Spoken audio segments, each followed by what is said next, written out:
Ask ko lang po, may tax po ba ang special hardship allowance at performance-based bonus?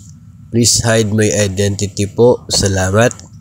Ang sagot po dyan ay meron. No, meron, provided na yung inyo pong natanggap or tatanggapin na benefits, bonuses, incentives para po sa taong 2024 ay lalagpas po sa 90,000, no?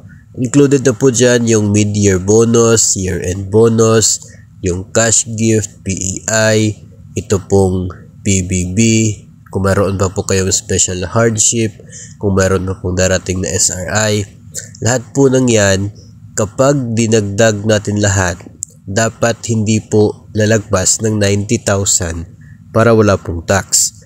Pero sa ngayon po kasi ay aabot po yan ng 90,000 sa loob ng isang taon.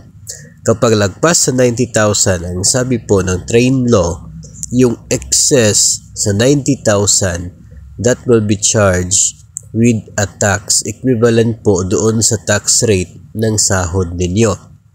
So ang mangyayari po niyan, kung lagpas na sa 90,000 tapos dumagdag pa itong PBB at yung hardship mo, hardship allowance, so sila po ay in excess na sa 90,000. So automatic na po talaga yon, subject na sa tax. Pinakamababa po sa ngayon ay 15% para po ito sa mga mayroon pong taxable income na 250,000 hanggang 400,000 sa loob ng isang taon. So kapag ganun po yung case na sa inyo, ay yung PBB at hardship allowance mo, mayroon na po yung 15% na mapupunta sa tax.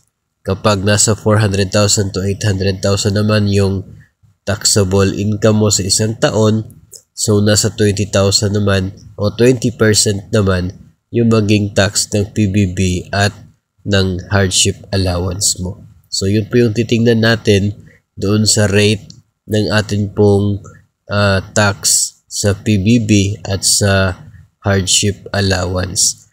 So yun po, because mayroon po tayong batas na dapat pong sundin, no, ng gobyerno, particular po tayo ay nasa gobyerno, so talaga pong automatic po na mga ganyan.